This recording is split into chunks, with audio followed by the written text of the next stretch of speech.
Cinema Lounge, where we just chill and talk about movies. I'm your host, Garrett Inman, and I'm by myself again this week. It's been slightly busy, kind of. I have pretty much just been taking care of the house and animals and having to go and get stuff that I realized I needed last second before I needed them.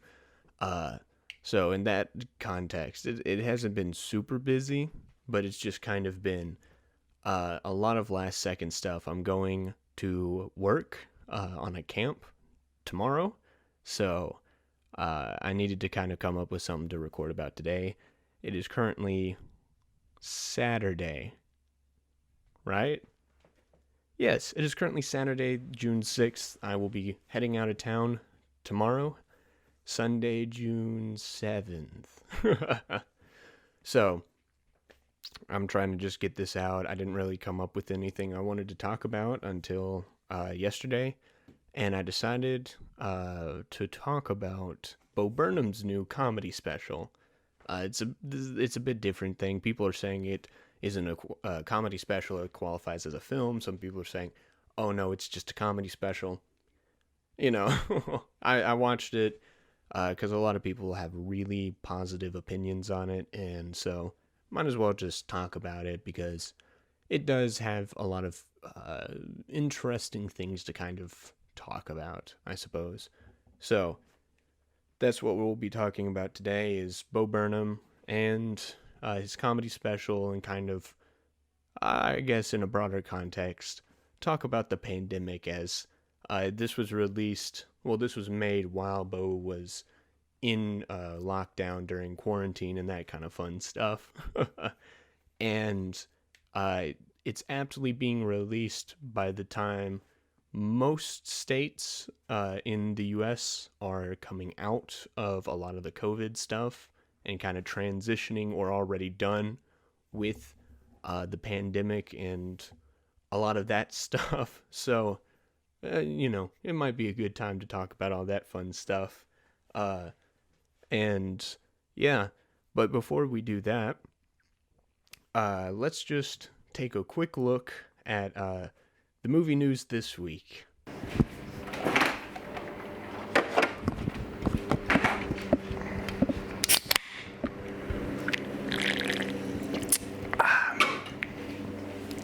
This week in movie news is brought to you by, well, I'm not entirely sure what. It's been a very slow news week, relatively speaking, especially compared to last week. So, I know. This week in movie news is brought to you by sequels and reimaginings and all that crap, because nothing in Hollywood is original anymore. A Sony Pictures executive has confirmed that there is in fact a plan to incorporate Spider-Man into all of the independent Spider-Man related movies that Sony is currently doing, like Venom and Morbius. Seth Rogen is making a Teenage Mutant Ninja Turtles movie. It is currently in development right now and will be coming out on August 11th, 2023. Thor: Love and Thunder has officially wrapped filming, with Chris Hemsworth releasing a picture that shows him and the director Taika Waititi. Waititi is seen here in his Korg stand-in costume, while Hemsworth is chilling with his freaking tree trunk arms. Holy crap, that man is jacked! Gosh! HBO Max has announced a new payment plan for its streaming services. You can now have the option to pay $10 a month as opposed to the 15 monthly payment that has previously been in play. However, this payment plan will include ads and ad breaks, much like the Hulu payment plans currently are. Jonathan Majors, the star of The Last Black Man in San Francisco, Lovecraft Country, and Da 5 Bloods, is currently in talks to be the next big adversary for Adonis Creed in the Creed movies. Holy crap, these... There's a dude with a leaf blower outside of my window right now. Holy crap.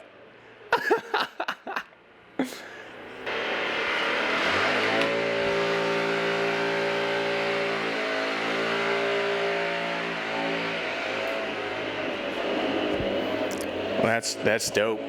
Oh, there you go. Oh, no, he's coming back. A Quiet Place 2 has blown up the box office in its debut weekend last week, earning $57 million in its debut. That far and away blows past Godzilla vs. Kong, which only made $31.6 million in its debut weekend. And it also beat the first installment in the Quiet Place series, which only earned $50 million in its debut. The Netflix superhero show based off of the Mark Millar comic books, Jupiter's Legacy, has effectively been canceled. However, Netflix is still planning to move ahead with an anthological world based off of Mark Millar's comic books, ordering a series called Super Crooks. We now have character posters for the upcoming Eli Roth film Borderlands, based off of the acclaimed video game series. In it, we get to see Florian Munteanu as Krieg, Ariana Greenblatt as Tiny Tina, Jamie Lee Curtis as Tannis, Kate Blanchett as Lilith, Kevin Hart as Roland, and Jack Black as Claptrap. We also got a teaser from David Sandberg for his upcoming sequel to the Shazam movie, which looks fun. Why is it so dark? Probably would have been a good idea to have like one light on. We also got a teaser for the Boss Baby sequel, which looks. I'm in the family business, and now you work for me, boomers! Finally, Donnie Yen has been confirmed to be co-starring with Keanu Reeves in John Wick 4, playing an old friend who shares a lot of history and enemies with John. That sounds awesome, can't wait. That has been this week in movie news. Yeah, I think I need to start watching these back live, because I notice a lot of stuff watching them back that I don't ever do while I'm editing. Yeah, first off, I apologize for pronouncing Florian's last name wrong, and I'm pretty sure I probably announced the character she was playing's name wrong. But also, yeah, you can hear a lot of that yard work in the background. In retrospect, probably wasn't the greatest idea to record that while there were lawnmowers and leaf blowers going. But I'm enjoying watching these back kind of live and actually kind of live reacting, even though I did edit this and film it, so I kind of already know what's coming up. But, you know, it's fun to kind of pick up on some stuff. Yeah, it was a very slow news week this week. Especially compared to last week, where the segment was like 7 minutes long, me just trying to spit as much out as I can, and Duncan and I got distracted for 45 minutes maybe talking about all the news. This week has just kind of been little bits and tidbits about stuff coming out, and not a lot to talk about. I mean, it's cool that Spider-Man will probably eventually be coming into the Sony Spider-Verse type stuff, but that was kind of something that we pretty much expected would come later down the pipeline anyways. Seth Rogen making a Teenage Mutant Ninja Turtles movie. We don't really know what that's going to look like. I think he produced the Invincible TV show, so it might take a bit more of, I want to say adult, but not like adult in that the context that usually comes with adult, but a more mature film. So that, all I can really say on that. Thor: Love and Thunder, first off, Chris Hemsworth freaking beefed up. I think like his arms weren't even that beefy in Ragnarok. So this is about to be like the greatest comeback story between Endgame and Thor: Love and Thunder for Thor. But once again, not a lot to go off of. All we know is that the movie's done filming. They're probably going to go in and edit it. And I think it's being released later this year or next year. So we'll see where that's at. As you could have told if you watched my episode a couple weeks back, I wasn't all that stoked about the Marvel movies coming out. So I've yet to see a lot that has gotten me really excited for a lot of the properties.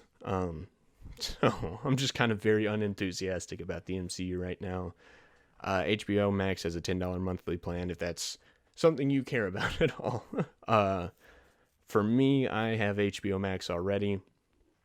And yeah, I think we carry AT&T, or AT&T is like our cell phone provider, I think. Yeah. And I think AT&T just offered like a promotion for HBO Max when it first came out and said, we're going to bump you up to this plan to get HBO Max for free. So that's how we have it, which is pretty cool. So if you have AT&T or are a carrier for them, check that out if you're interested in some HBO Max stuff, because that's a really good deal, because HBO Max is a really good streaming platform. Jonathan Majors is a really good actor. Pretty happy to see him kind of coming into some of these bigger movies. I've seen The Last Black Man in San Francisco. Really good movie. Would highly recommend it. He was one of the standouts for me in that. And pretty excited if he does end up becoming the bad guy for Creed 3. I've not seen Creed 2 yet. I'm too busy trying to make my way through the Rocky movies because I've still yet to see all of them. I've now seen the first 3, which I very much enjoy. So I think I need Rocky 4, Rocky 5, Rocky Balboa, and then Creed 2. That's about it. Yeah, Quiet Place 2, good for it. I mean, it's a very popular movie, so obviously this was gonna kind of break out, but the amount it has, the fact that it surpassed the first movie is very telling and encouraging to me. I think this might be the beginning of the theater comeback.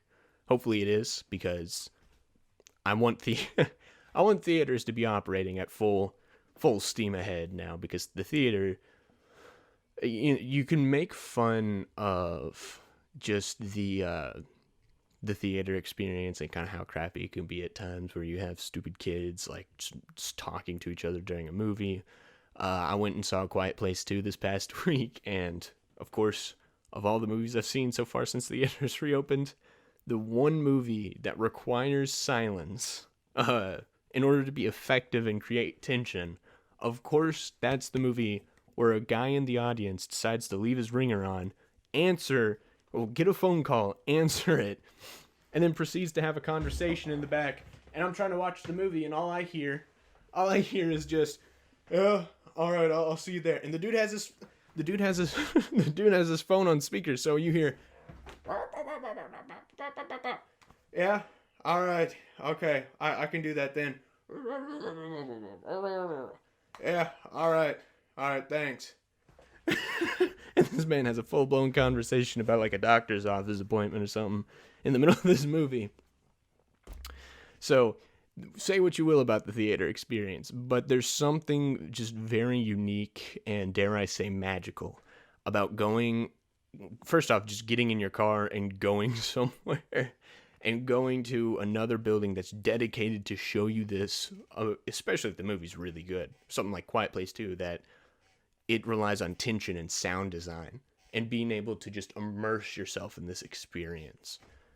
It's very cool. And if I had the money, I would make my own theater room with surround sound, dark lights, theater chairs.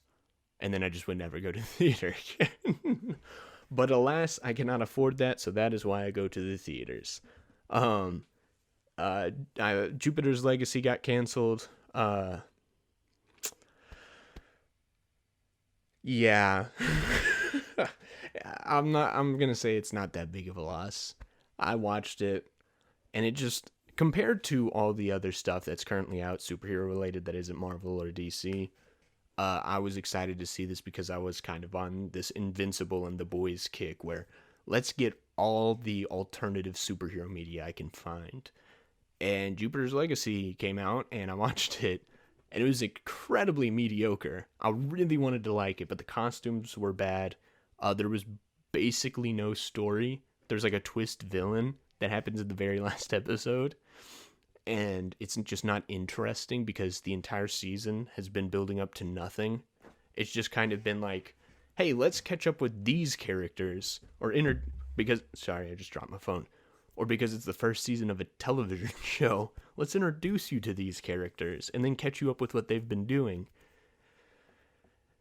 And sorry, that was a long breath in. I'm feeling very breathy today. But of course, it builds up to nothing because there's nothing being built up. It's a 8-episode season. I watched it in one day because it was that short. And the first 2 and the last 2 episodes actually had to do with the main plot, and the middle 4 episodes were just a day in the life of X character, a day in the life of this character, and that was it. And by the time we actually got to the end of it, where it was like, here is the big reveal, I'm like, I don't care because nothing happened. This wasn't like a big reveal. It feels like this should be the start of the season, where we just kind of get to know the character. Like, this should have, oh my gosh, I can't believe I'm going to say this. This should have been a 20-episode CW show. Oh my gosh, because that's what it felt like. First off, just in tone and feel of it, but also just the way it was structured. This feels like this should have been, at the very least, a mid-season finale for a 16-episode season, where you finally reveal what's really going on, and then having, 8 or so episodes after that to develop that and actually get into some action, because besides, what we got was just, it was just slow and boring. And so I say, good riddance. Let's hope Super Crooks is good. Let's see. Borderlands. I'm not very super tied to Borderlands. And I'm not a huge fan of Eli Roth, to be honest. I've only seen Hostel. I don't think he did Hostel 2, but I've seen Hostel 2. Neither of them are good movies. They are just... You know how people complain about Saw being torture porn? Yeah, at the very least, Saw tries to build up an engaging story and world. Hostel is just the torture porn, and that's really all it is. And it's just not pleasant. So, I mean, I'm excited to see what Eli can do with it. But that's not a name that excites me. And I don't have a huge connection to Borderlands. I've played the co-op with a friend who loves Borderlands, so I'm sure he's excited about this. But I have a friend who loves Borderlands, and we played a little bit of co-op, like the first 3-4 levels or missions or whatever. Forgot what you do in those. And it's fun, and the only memorable thing to me was Claptrap. So, Jack Black as Claptrap, I'm all down for. I would have to see a trailer though to really get a strong opinion on this. Final, I guess we'll just skip the Shazam teaser, short and sweet, liked it. Boss Baby 2 trailer. Not good. Yeah, the fact that this is a sequel to the Oscar-nominated Boss Baby. I can't say that with a straight face. I haven't seen Boss Baby, but it looked bad. This looks worse because we have a baby saying, what? I'm the boss now, boomers? Or who thought that was a good idea? Please tell me who thought this was a good idea. Oh, that's going to be so bad. But the final bit of news, Donnie Yen, co-starring with John Wick. Or Keanu Reeves in John Wick 4. That is a match made in heaven. Donnie Yen, for those who don't know, he is, he would probably be most known to most people. He was the guy, he was Chirrut Imwe in Rogue One. And if you don't know who Chirrut Imwe is, who I can't blame you, because Rogue One, despite me really liking it, had very unmemorable characters. When they announced the Cassian Andor show, I said, who? Because I forgot he was the lead character in Rogue One, or second lead character of Rogue One under the girl, Jano? See, like, that's that kind of stuff. I don't remember. So, but the character I do remember is Chirrut Imwe because he's such a memorable character because mostly because of the setup. He's a blind I think, monk or a former monk who believes in the Force but cannot harness it. He just kind of lets the Force guide him. He's super into the spirituality of it. And he's a very interesting character, but if you watch Rogue One, Chirrut Imwe has a lot of cool action scenes, and that's kind of what Donnie Yen's known for. I think the biggest franchise he's been a part of, besides Star Wars, was called the Ip Man or the IP Man. I don't know how it's pronounced, but I think it's like some I think it's Chinese myth or folklore where there's this defender of the weak kind of. I haven't looked much into it, so I'm not gonna say much past that. But he's known for like these extravagant action scenes. He's like really up there in the action world. So Donnie Yen coming in is very exciting because this is like a martial arts master. This is getting me as excited as seeing the guy who plays Mad Dog in the Raid in John Wick 3. Like, oh, we actually have some credibility here with stuntmen and action martial arts stuff. So that's going to be really cool. Yeah, that barely took. Well, that, golly, I'm looking at the time. I'm about 23 minutes into recording this. It took me a second to get started. I mean, probably shorter than usual. It took me about, I'm going to guess 18 minutes. We're probably at the 20-minute mark right now. So I guess it still took the amount of time it usually takes me. I thought it would be shorter, but yeah, that was kind of the biggest news I found. There was some news that came out today about some other stuff that, frankly, I just didn't care enough about to put on my phone and save for later. I think. Hold up, I'm gonna pick up my phone real quick. I'm pretty confident. Oh, right. Yeah, the biggest thing. Cruella's getting a sequel. Yeah, just kind of... I don't really care. Cruella's getting a sequel. You know, I haven't seen it, and once again, go watch last week's episode, where I kind of complained about it a bit. But for now, or for those who are sticking around... Let's kind of get into Bo Burnham's comedy special. Ooh, let's adjust my seating. Oh my gosh, I don't know how people do this for a living. Especially when I feel very out of breath right now. So I don't know if it's just unique this week, but I'm just hearing a lot of the breathing in my ears, and I don't like it. And I'm sniffing a lot. I think allergies are in the air too. So, yeah, Bo Burnham, if you guys do not know, Bo Burnham is a very young comedian. He's 10 years older than me. He turned 30 this past year, as he documents in his stand-up special this week. But he got to start on YouTube, doing just kind of musical comedy things, singing just about the way the English language is, just kind of messing around with words and having fun with that. And then he got a break doing stand-up.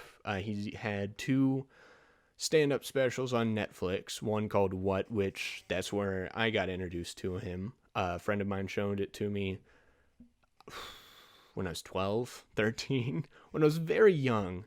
And that was where that kind of defined my humor for a lot of my middle school to high school days.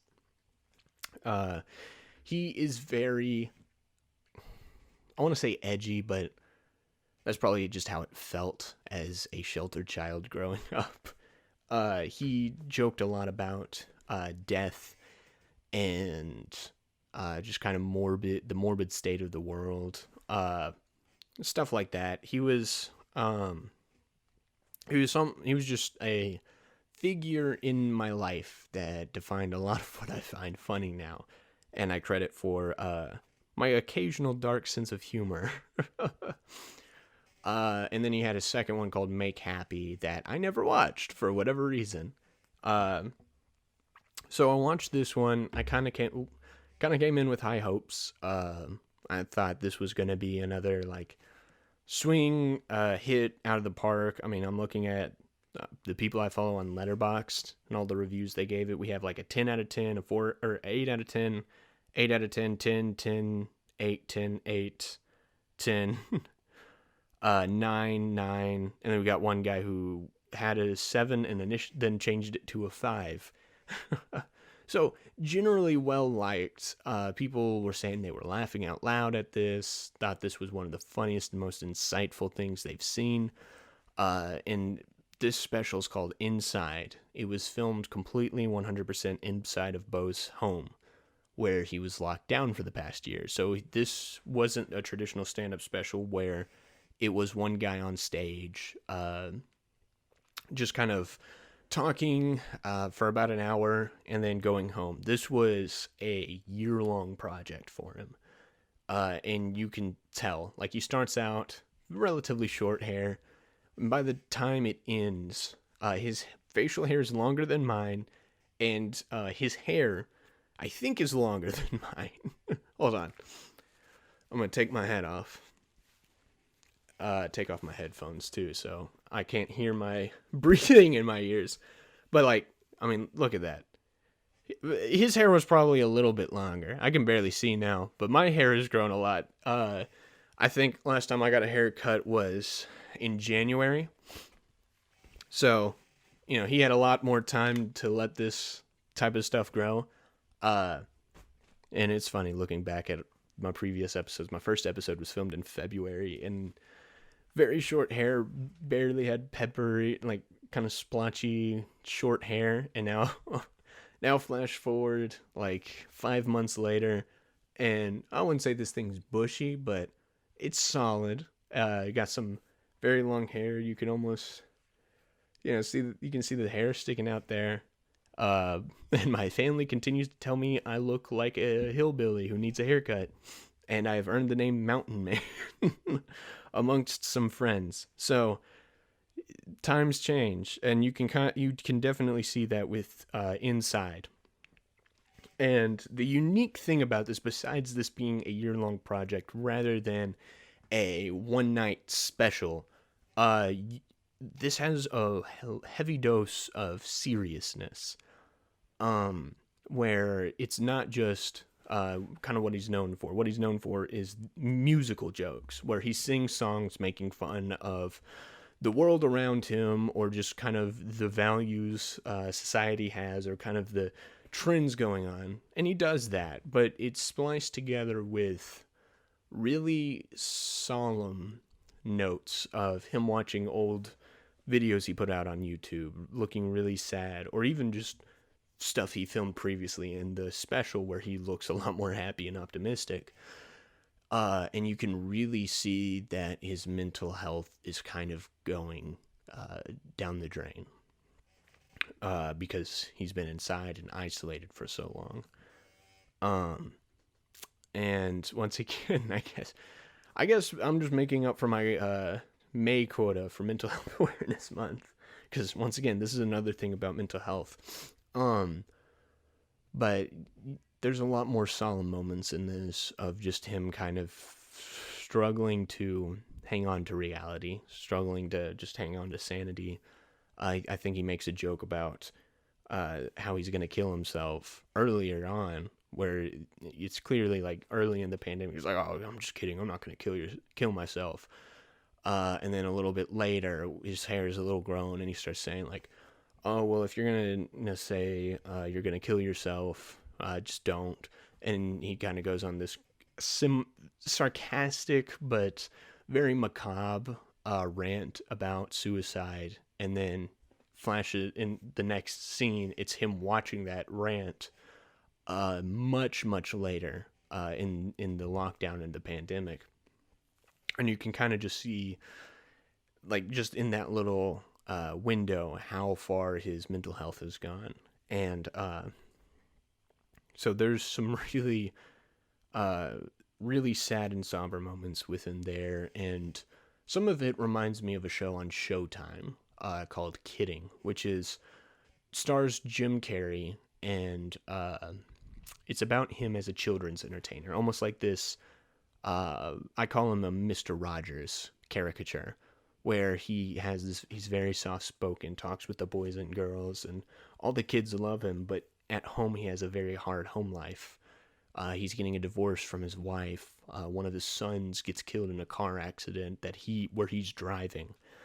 His surviving son is getting into drugs and girls, and he just doesn't know how to handle that because he talks down to him like he's the Mr. Rogers character rather than his father. And one of the things I absolutely loved about the show, the best part about the show, is when it goes full abstract, where this character, they call him Mr. Pickles, where Mr. Pickles goes into the worlds he creates for the kids, and he uses those worlds to sort out his adult issues, and how that's the medium where he can really operate. And it also delves a lot into mental health as well. And that's what this stand-up special kind of reminded me of. There's a moment towards the end where he sees the door cracked and he decides he wants to go outside, only to be trapped again, and he's scared. People are laughing at him. He's up to the scrutiny of the world, and he just wants to turn around and go back inside. And so you kind of get to see where he's at mentally towards the end. And another big theme is the internet, where this is a guy who got his start on the internet. He makes fun of the internet a lot. He directed a movie that came out 2018, called Eighth Grade, which was a really good movie, but it's about the experience of an eighth grader, kind of her blossoming maturity and her struggle to connect with people while trying to do like a vlogging makeup channel. And that also deals with how young people cope with the internet, but the way Bo approaches that kind of subject isn't, oh, internet bad, lock up your phones, you're being brainwashed. Nothing like that. He approaches it in a very tasteful way where there is good things about being on the internet, but there's also time-wasting stuff. There's also dangerous stuff, and it's also a way that you can use it as a coping mechanism in a harmful way.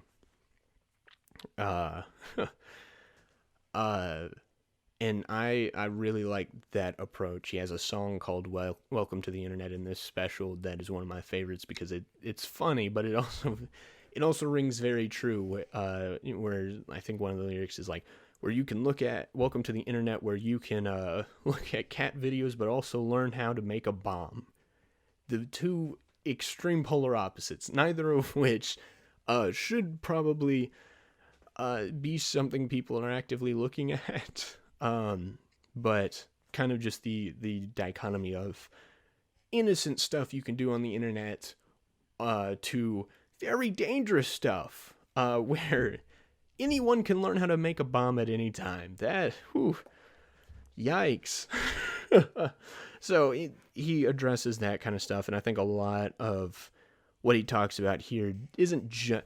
What I like about it is it's not directly about the pandemic or the lockdowns. Like, clearly it is, just because we're coming fresh out of a lot of that stuff.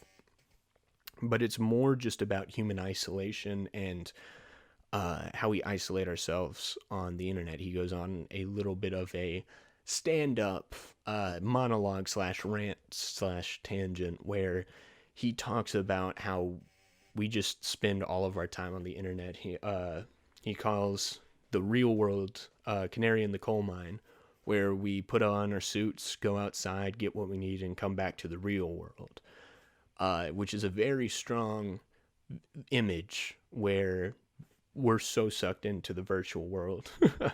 Like I am right now. I'm sitting in front of my computer in front of a camera talking. Just like right here engaging with it, and getting up and going outside, going to get food is a struggle.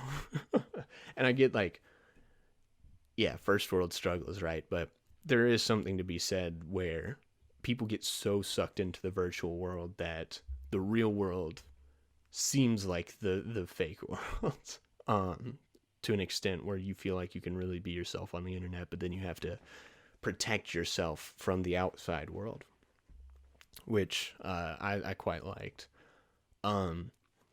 However, I said all that.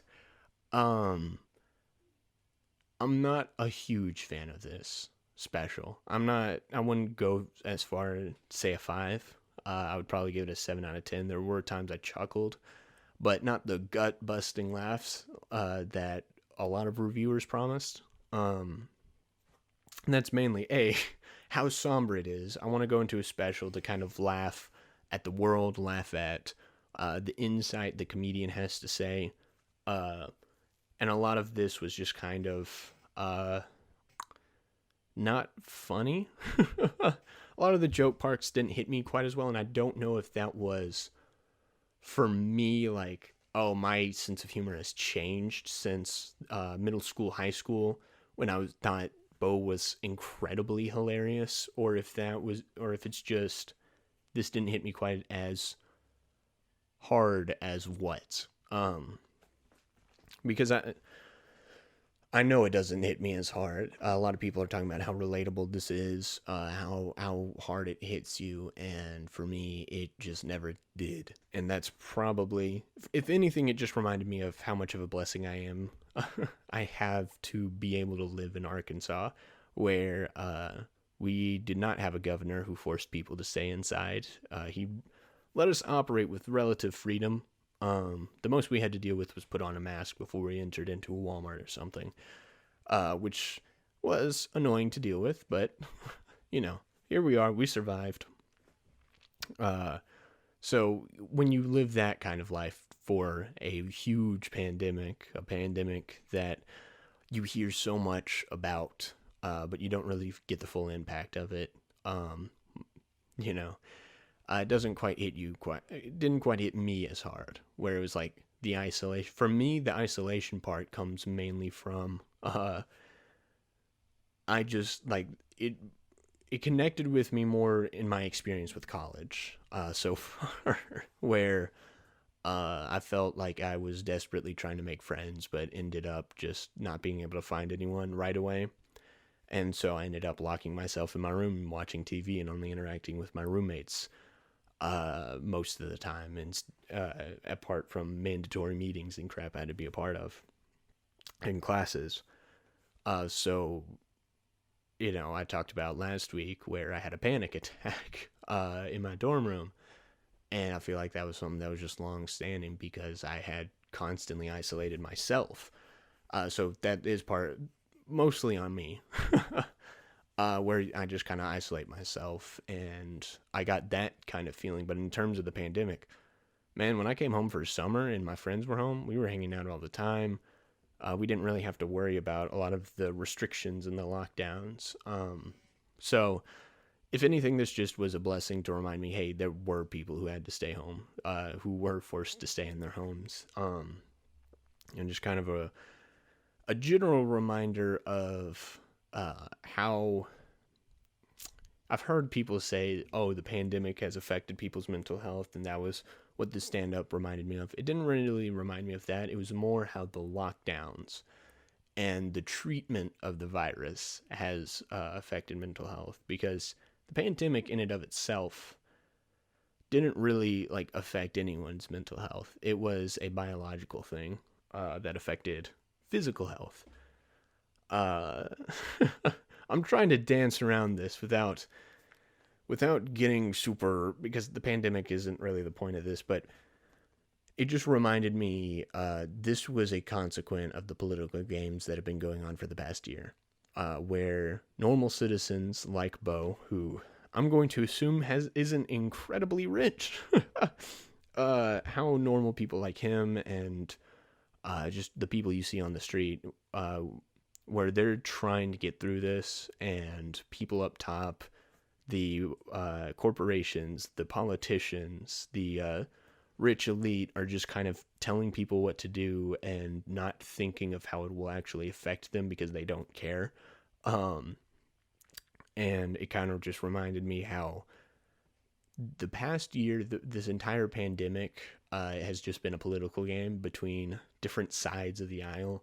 and this political game, this like chess game, cost people's livelihoods, lives, and health, mental health, and physical.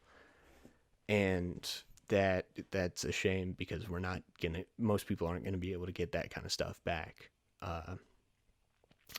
This time and period, especially for like Bo, that mental health is going to take a bit to come back. That's going to have lasting consequences for him. And it's a shame that this is all the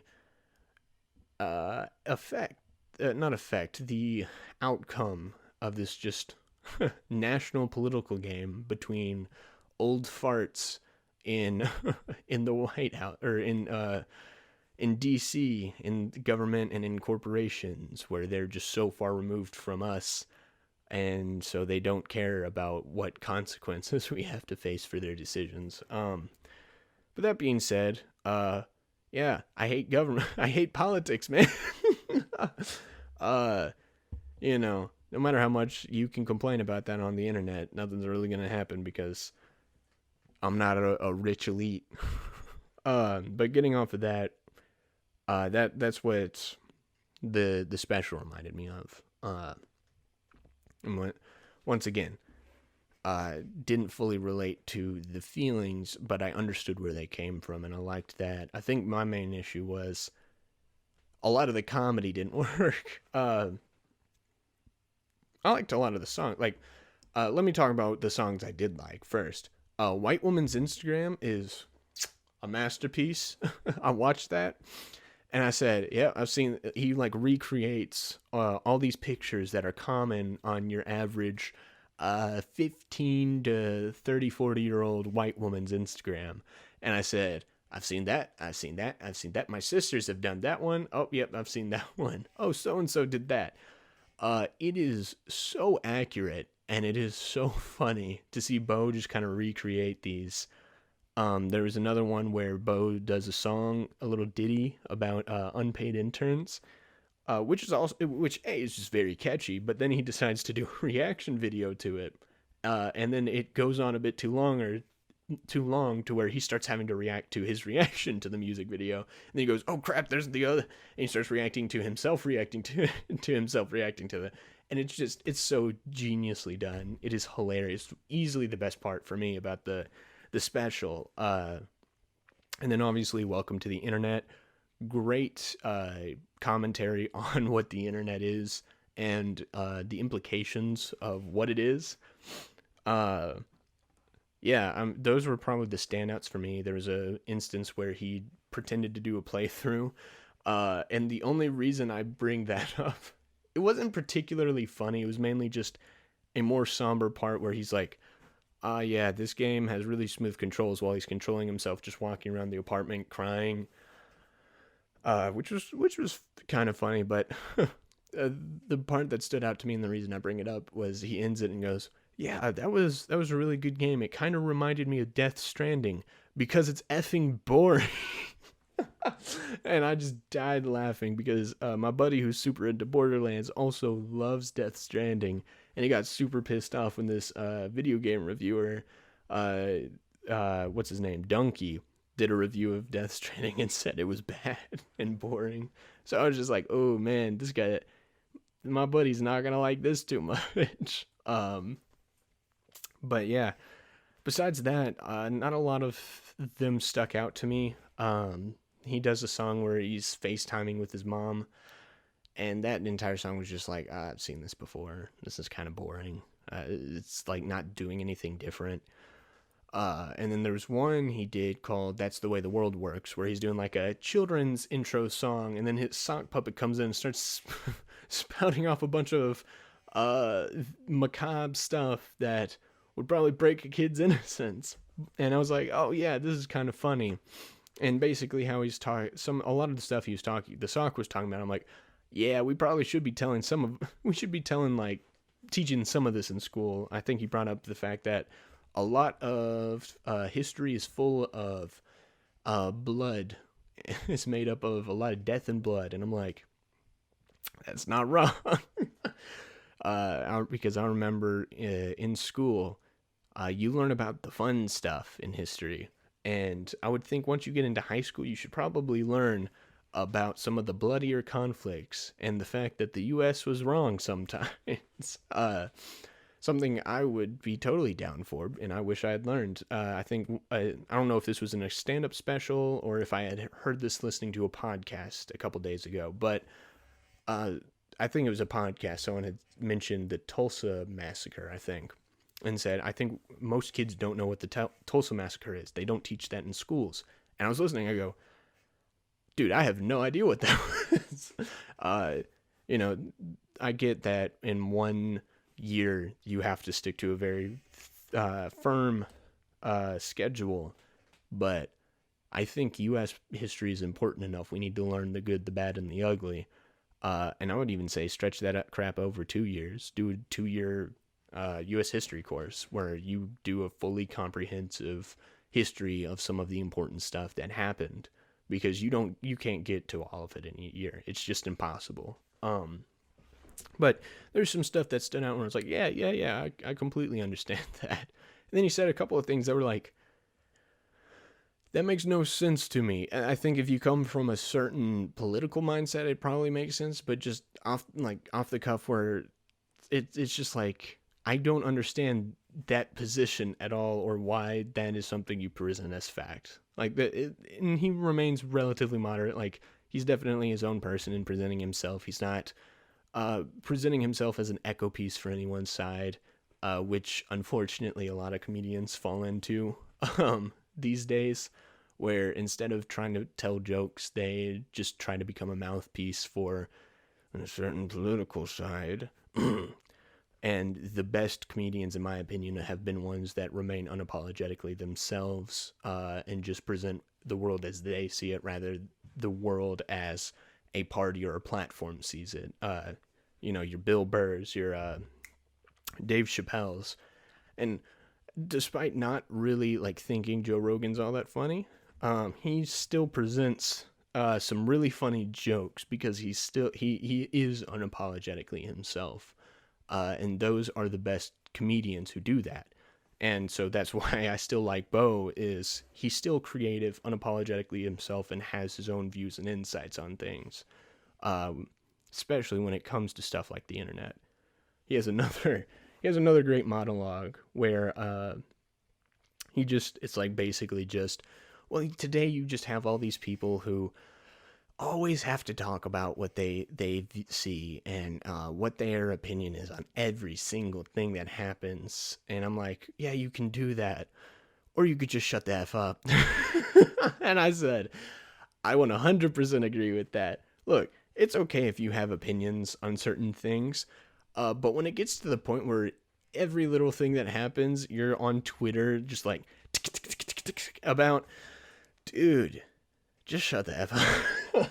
No one needs to know about your opinion on everything, especially if you're not that informed about it, or you just have to have an opinion on something. That's why, in terms of comic book stuff, I don't come out swinging with very strong opinions where, oh, this is right, this is wrong. I'm kind of in the middle, because I'm new to comics. I'm not super well versed in them. I'm not it's not something that is a core tenet of my fandoms, right? I'm more into the Star Wars stuff, into movies in general. That's where I decide to have my opinions on. Like, when it comes to stand-up comedy, like I just said, I just prefer comics who are unapologetically themselves. Those are the ones that I tend to watch or go see. But I'm not a huge stand-up buff. When it comes to songs, people complain about their favorite bands and singers becoming too political. I just like listening to music that sounds good, so I'm not going to have an opinion. I didn't start a music podcast where I'm going to have an opinion on what Billy Joel Armstrong said on X record for Green Day. I don't care, because I just want songs that sound good. You got American Idiot, which was super political. I'm not entirely sure what they talk about or what they present. I just think it sounds freaking cool. When it comes on, I may or may not agree with what they're saying, but I'm still sitting here go, don't want to be an American idiot. And then I start singing the Johnny Test theme song, because that's exactly what the Johnny Test theme song is. Jeez. But, just have the stuff that you're super into and then just stick to that. Whenever I have conversations about my dad with stuff going on in the world today, I don't talk about race swaps, how they cast a black dude to play a traditionally white character, because he doesn't care. He's not super into that. And to be frank, I'm kind of in the middle on it. On one hand, I see it as pointless and creatively lazy, but on the other hand, Jeffrey Wright's a really good actor and he could pull off a James Corden. So I'm still in the middle on that kind of stuff too, but, don't have an opinion on everything. It's good to just kind of be in the middle or kind of just out of the way on something. When I guess a prime example that kind of speaks to that, I'm getting into some politics here, but when the Israel-Palestine thing came back up again, since that conflict has stirred back up, every Instagram account I got on was just, oh, I stand with Israel, I stand with Palestine, and it's like, blah, blah, blah, blah, blah, and I'm like sitting here going, I can guarantee 75% of these people didn't care or didn't know this was a thing until it happened, and now they suddenly have an opinion on it, and they're just shouting it, spouting it, regardless of if they verified this being the truth or not. And,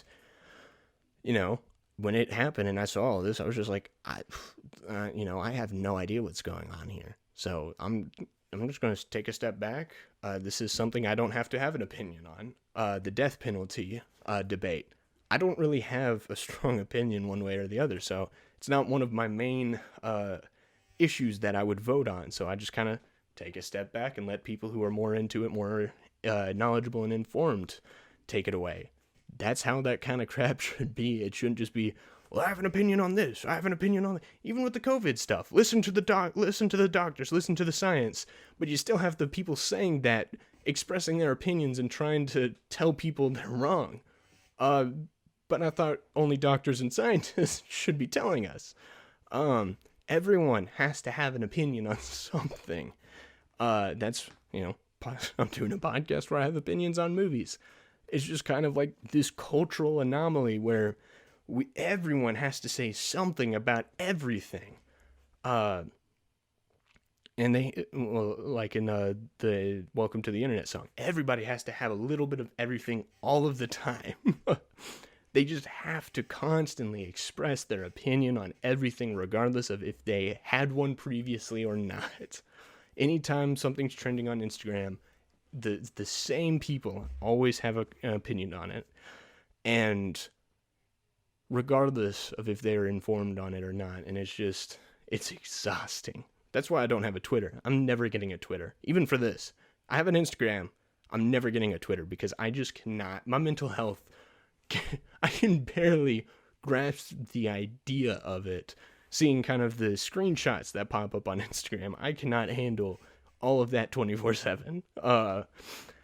But back to the stand-up special.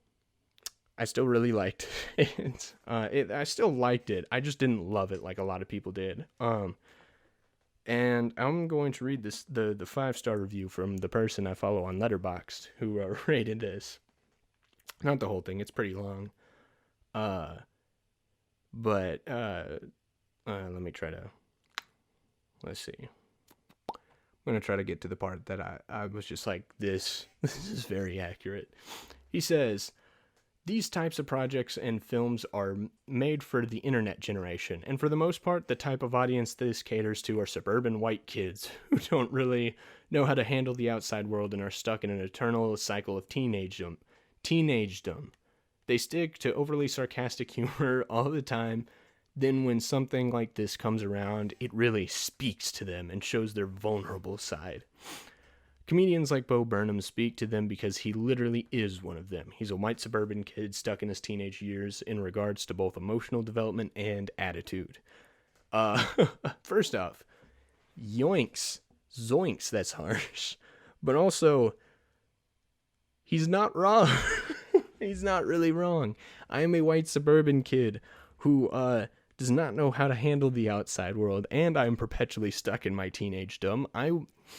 I'm the type of 20-year-old who binge watches Gravity Falls and The Amazing World of Gumball in my spare time. Yeah, I am completely stuck in my teenagedom. I have sarcastic, dark sense of humor. Most of my flirting with women is saying something that is would probably be insulting, but because it's sarcastic and goofy, they accept it, and then they just take it as like a joke from a friend, and then I'm see, there it is, self-deprecating and sarcastic. But yeah, I completely agree with that. And I get, he goes down and says the whole COVID thing, while people are worried about making enough money and sustaining their family, the aforementioned people's biggest concern is the fact that they can't go outside and see their friends. They might try to hide behind some bigger issues, but they're paper thin, as their real issues are self-absorbed and surface level, kind of like most of the things Burnham says in this special. Excuse me. And that's kind of where I get off of the boat in terms of agreeing with him, because I would agree some of this is surface level, but self-absorbed, maybe not. But I would say yes. While white suburban kids, most of them probably don't have to worry about the financial troubles of this, I think part of that attitude, what that guy just said was, he kind of dismisses the mental issue, right? Because this is all about just the struggle of being isolated and the effect that has on your mental health and how that can drive people to suicide. And I think kind of the dismissive attitude, and this is from a lot of people I agree with too, where you have people, because they're in the entertainment industry, struggling with mental issues. People kind of just dismiss it of, oh yeah, you have a giant mansion and you have a butler probably, so, oh, your life sucks so much. And I get that attitude, especially when it comes to rich people talking down to you and saying, oh, we're all in this together thing is baloney. But in terms of when they open up about mental health issues, and the automatic reaction is dismissive because you have all these material objects, that goes back to the Joker discussion last week I had with Duncan, where they're still people, and mental health is not something to scoff at. Anyone can have mental issues. That is a class that jumps the class barrier for everyone. The homeless person on the street can struggle with the same mental issues that friggin' Bill Gates or Jeff Bezos struggles with. It's not something to dismiss. I get that it can seem a bit derivative for a upper middle class probably, or rich white guy to be doing a stand-up special about his mental health and how it's deteriorated, while there are people whose businesses went out because they were forced to go home and weren't allowed to reopen by the government, and they can't provide for their families now. There's been people who've had to be evicted from their apartments and houses because they can't pay for it because their business is shut down, because of all the political games going on. And I get that can be frustrating, where you're seeing this guy who probably got paid hundreds of thousands, if not millions of dollars to put this out, and he complains about his mental health.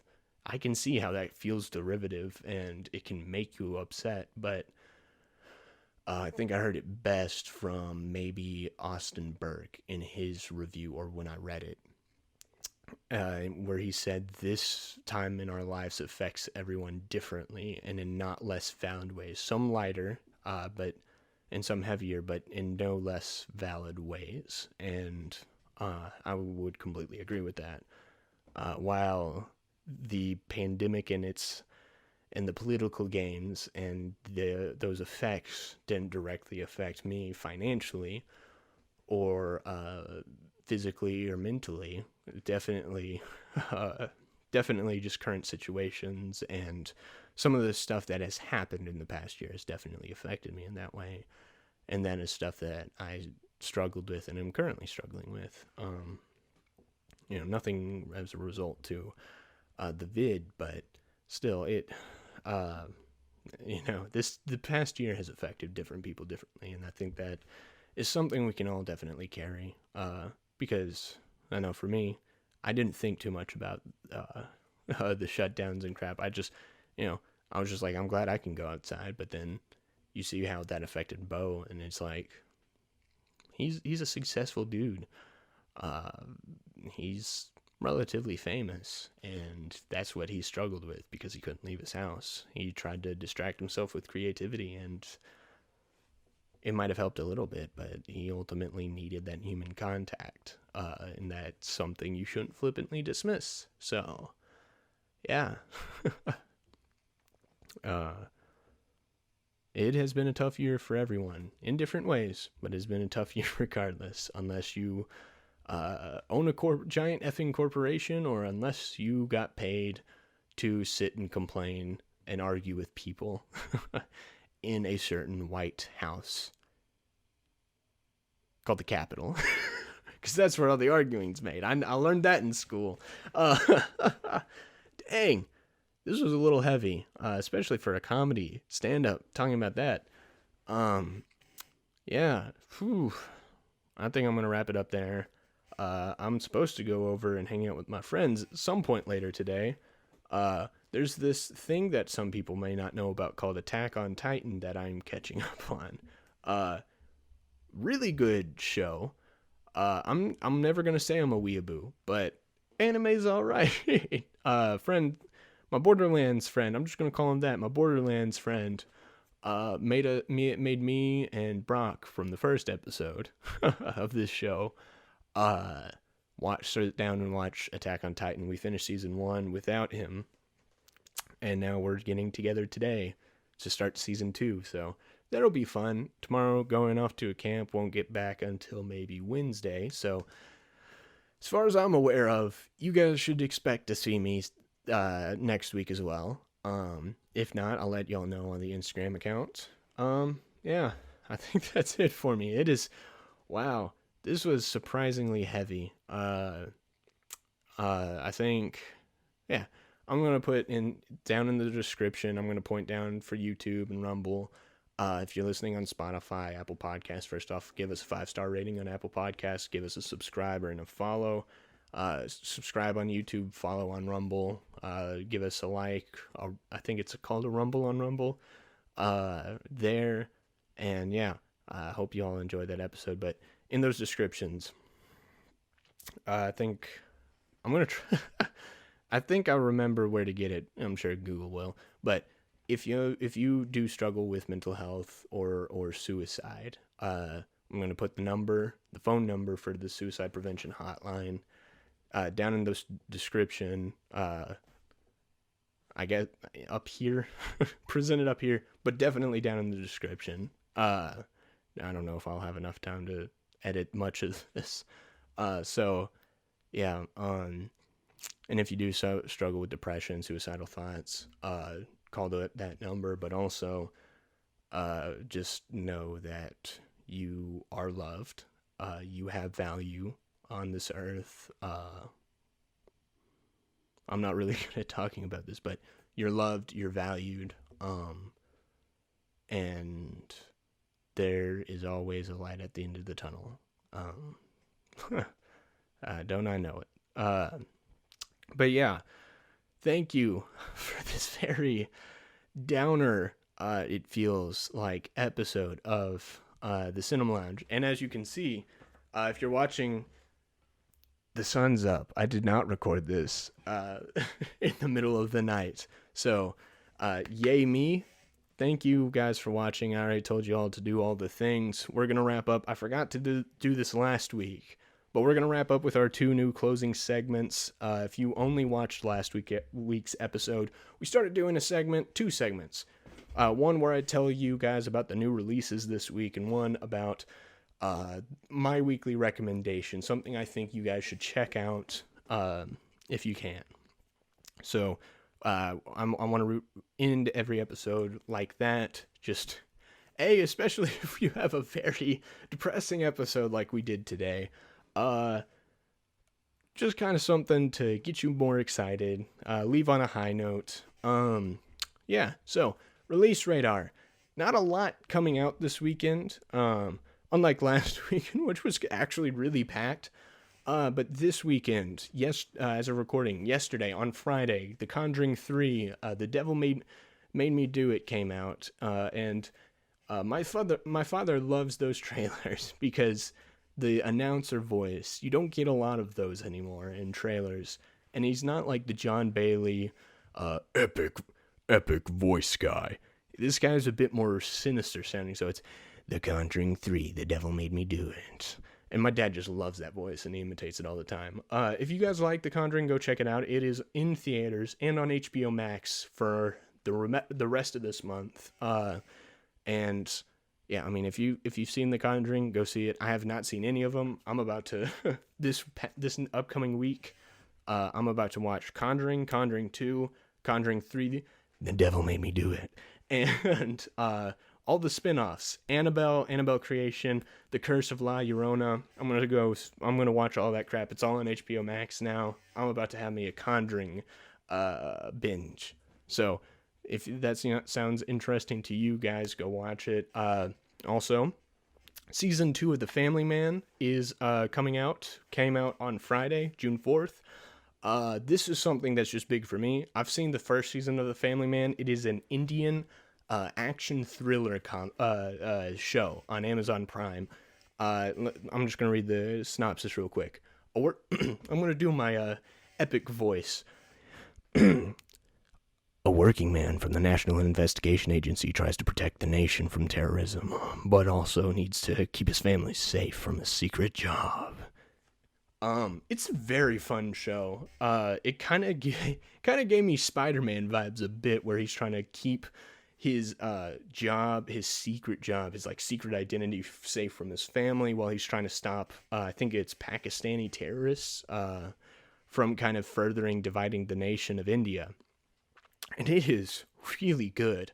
There's an entire episode that is just a one-take action scene where the bad guys raid a hospital and the good guys are trying to stop them. It's so good. I can't wait to watch this. Go check it out. Amazon Prime. Next, we got Sweet Tooth Season 1, based off of the DC comic books of the same name, produced and created by the Robert Downey Jr. team. Iron Man himself dropped on Netflix yesterday, June 4th. And the synopsis is, a boy who is half human and half deer survives in a post-apocalyptic world with other hybrids. Looks fun. My voice is going out, so that the epic voice isn't really holding all that well. It seems fun, seems interesting. Go check that out. I'll probably check into it eventually, but especially after Jupiter's Legacy. I'm a little worried. And then lastly, we have this one I could actually... Extreme. I'm sorry for if that's loud. Oh my gosh, my voice is getting scratchy. I need to wrap this up. Extreme. 2 years after the brother, oh my goodness. 2 years after the murder of his father and son, a retired hitman sets in motion a carefully crafted revenge plan against the killer, his own brother. Kinda got a little country there. This just seems fun. I think it's a Korean action movie. It looks insane. Korean action movies usually are. Cannot wait for that. And then my weekly recommendation. So, Release Radar. If any of that seems interesting to you, go check it out. Watch it. Make your own opinions on that. Have fun. And then finally, my weekly recommendation this week was the movie I was going to talk about until I watched the special. And that is... Black Dynamite. Oh my gosh, one of the funniest movies I've ever seen. And if you guys have not heard of this, I'm going to put an asterisk on this. It is for a certain crowd. Definitely, you have to have my style of humor. So, if you grew up watching Bo Burnham, definitely style of humor for you. It is parody gold. It parodies 70s era blaxploitation movies like Dolomite, which is also Dolomite is such a fun, bad movie. But this movie just kind of mimics that style. Lead is Michael Jai White, action icon, who oh crap, I keep hitting my desk, lends so much credibility to this movie. And it is such a fun, hilarious movie, where it's a bunch of like gangsters and pimps, and then they sit down and have like a very in-depth discussion on Greek astrological signs, which is hilarious. But here is the premise. I'm actually gonna... Black Dynamite is the greatest African-American action star of the 1970s. When his only brother is killed by the man, it's up to him to find justice. Dynamite! Dynamite! The theme song, awesome. The acting, awesome. Everything about this movie, awesome. Easy, 10 out of 10 from me. At one point, this movie was in my top 10 movies of all time. It has slipped a bit, but not that much. But yeah, go check out Black Dynamite. Let me know what you think of that. Once again, definitely for a specific audience. It's a little spicy, but it's hilarious, man. Yeah, so that has been this week's episode. Go watch everything I talked about, and let me know. Watching on YouTube, go down into the comments after you do all the things, like I already previously mentioned.